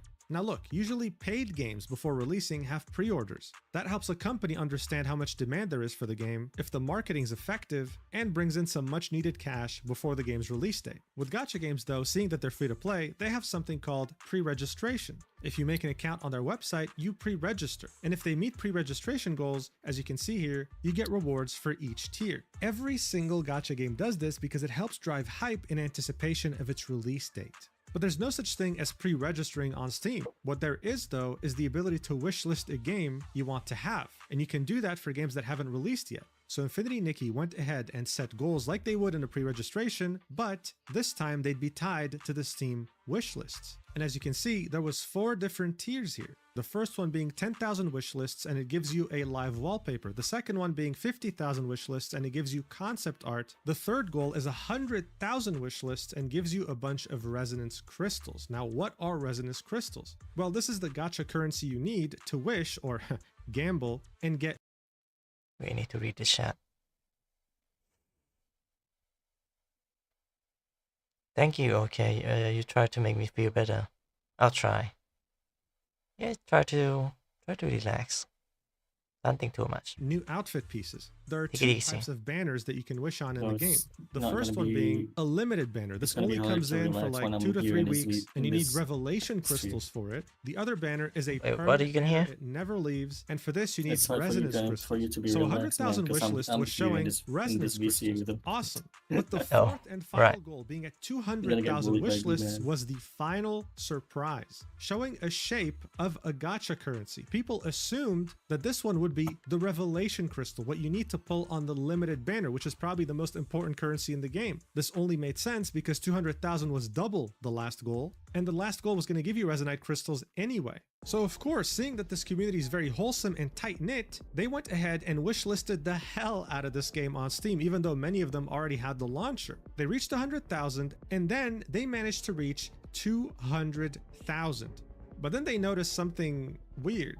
The official Infinity Nikki account completely changed the image. It went from this, with the fourth and final image potentially looking like a revelation crystal, to it just being a chest of Resonite crystals like the third one. So in the first image, the 100,000 wishlist goal had 11 Resonite crystals in the chest. And people were assuming they were either going to get more Resonite crystals on the fourth wishlist goal or revelation crystals. The image completely changed that, and instead of having 11 Resonite crystals in the third goal, they switched it to 2, which is exactly what they ended up getting. And then the final surprise, the 200,000 wishlist goal, contained a chest of 8 crystals. So in total, they got 10 Resonite crystals, when in reality they should have gotten 11 just for the third goal. People were obviously outraged here, like, what? Why are you being so stingy over something so stupid? Like over 10 pulls, really? It's as if they were giving away real crystals. Like, what the hell was going on? The post celebrating 200,000 wishlists on Steam from Infinity Nikki with this changed image had 100 replies, and none of them were really happy. And after sufficient community backlash, they finally quote tweeted that tweet and said, you know what, guys? We're gonna give you 10 revelation crystals. Thank you so much for being such amazing fans. This led many people to believe that they were hoping that the community wouldn't notice, but when they did, they ended up giving them the rewards they were meant to have in the first place. Gaslight the audience. So look, this might seem like a small incident to you, but so far this game has been nothing but perfect. You have to understand that. This was the first instance in which they did something so weird, so scummy, and in which they played with their community. However, the miss announcement, Sean. They were willing to get past this and get Did back you mean miss as in like you're missing out, or do you mean miss like the girl? For Infold's absolute roller coaster ride down to hell. So look, one thing you have to understand is that the release on Steam was going to coincide with a massive update, which was the 1.5 update. This had features the community was very excited about, like a co-op mode. Before this, you weren't really able to play with other players, your world only had you. But in 1.5, you were going to be able to play with a friend, exploring the world together and showing off your outfits. Additionally, there was going to be a full-fledged dye system. Before this, each outfit had like 2 or 3 colors that you could pull using the gacha mechanic. But here you had a seemingly endless amount of colors with their different palettes, capable of drastically changing any outfit you own. I can't really overstate just how excited the community was about dyeing. In fact, Infinity Nikki had hyped the hell out of it by releasing an event in 1.4 called Caring for the Bulkhead, or Bulkwit, or whatever. You can make fun of me in the comments for my spelling. This event had you collect plants, fruits, and shellfish in the open world so that you can combine them in order to create different dyes. You then tested all those different dyes on the Bulkhead. Players loved this event, trying to figure out all the different combinations, and collected a gazillion of these materials in anticipation for the 1.5 update so that they can dye their outfits. Convention? April 28th was going to be the game's release date on What Steam, and convention? 1.5 would follow. This Just from announcement to ambassador and then convention. Would change everything. And it did indeed change everything. Sorry for not in touch. Everything for the worst, and players were completely blindsided by this. You see, prior to the 1.5 update, when you would launch the game and play through the tutorial, it would show you the backstory. Nikki is preparing for her prom, so she goes to her attic, opens the closet, and finds one of her mother's old dresses. That dress turns out to be breathtaking, and for whatever reason, it starts dancing with Nikki all of a sudden.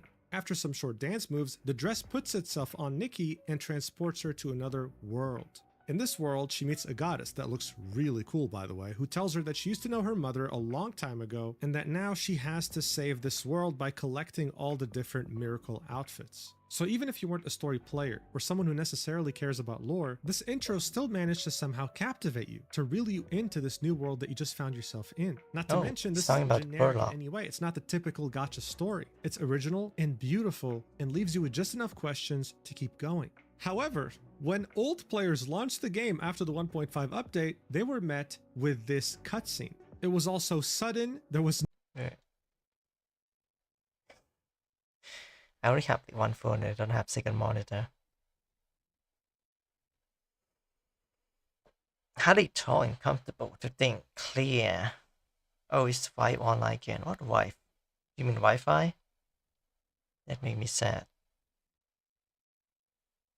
just enough questions to keep going. However, when old players launched the game after the 1.5 update, they were met with this cutscene. It was also sudden, there was no prior warning, and they were like, what the hell's going on? They were met with this new strange character that they had never met before, talking to them about how they're a goddess or whatever. And then they found themselves doing another tutorial, even though they've been playing the game for a long time. People were wondering, what the hell is this? Some kind of prank? What's going on here? Well, it turned out that the whole story changed, okay? It was retconned. That's the term. It was retconned, and everything you've known beforehand didn't matter anymore. There was no dress in the attic. Your mother, who cares about her? You having to save the world? We don't know why. You're just a goddess or whatever, and yeah, just go do you.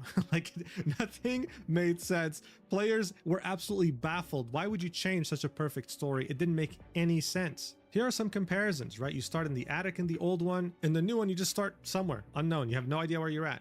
Anna, that woman with the white hair that you meet in Chains in the first intro who was your mother's friend, just appears randomly, like with no cool cutscene or whatever, in the second new intro. This is also without mentioning the fact that it just looked uglier, almost like it was rushed for whatever reason. Some people had the theory that Infol did this to make co-op mode make sense lore-wise, since the new tutorial had an emphasis on different worlds. But seriously, how stupid is that? No one needs lore or a justification as to why you can play with your friend. No one asked for this. There was no one who saw this new tutorial and thought, man, I'm really glad they did this. If it ain't broke, don't fix it. And they just broke it in the process of trying to fix something that didn't. I think it's a good idea to change the story just because gameplay has been changed. Beloved side characters by retconning the story. One character that was Win beloved for by the co-op. community, because of course most of them are female, is In Giovanni. Blue Archive, yeah, That's but what you have we're looking for Sensei, right here. and The story being Infinite retconned Sensei. made his whole story not really After make you sense, got like Infinite which is Doctor wonderful news to many players who and played So-So. Now you might be thinking, okay, I get it. I get why Infinity and Nikki players are so pissed. I'd be pissed too. But buddy, we're not even halfway through this mess yet, so hold your horses. Things Not are even about to halfway, get wow. way worse.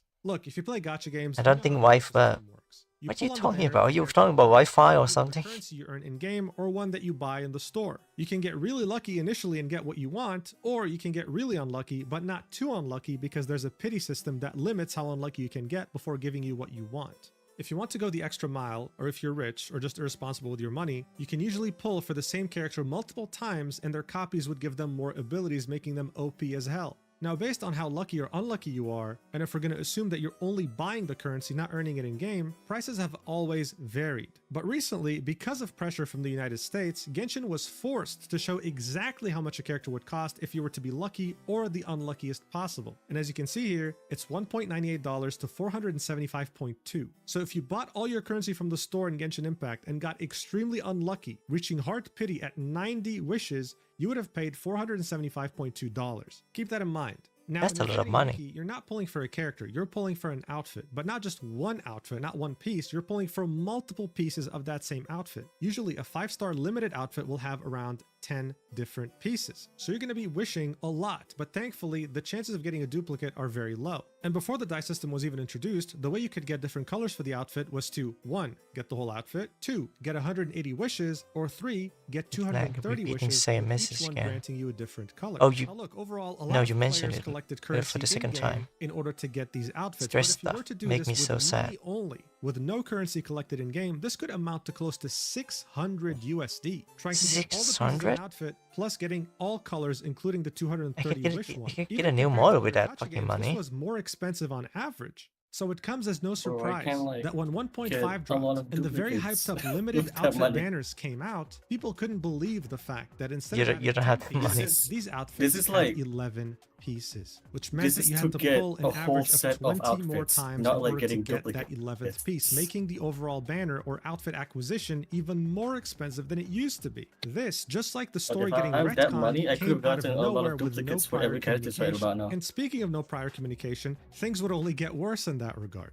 You see, the end game content for Infinity Nikki is called Mira Crown. Think of it like Infinity Nikki's version of Dress to Impress. You have to come up with different combinations of outfits throughout very specific challenges in order to progress. And once you did, you got currency that you could use to wish on banners. Prior to 1.5, these would reset every 2 weeks, allowing you to get an ample amount of currency twice every month from the endgame content. When 1.5 released, though, people found out that it would take 3 weeks for it to reset as opposed to 2 weeks, making it even harder to get currency without spending money, and you're over here dealing with the fact that there's an 11th piece on an outfit you want. Yeah, they it's want just a suck up punch blood after punch dry. to the face, Wait, but you we're watched far this from video being already, done. SD? The die system that was so incredibly long awaited was a massive disappointment. SD? Those materials that people spent a very long time farming in preparation for this system were now deemed useless. You now needed a new kind of currency that costs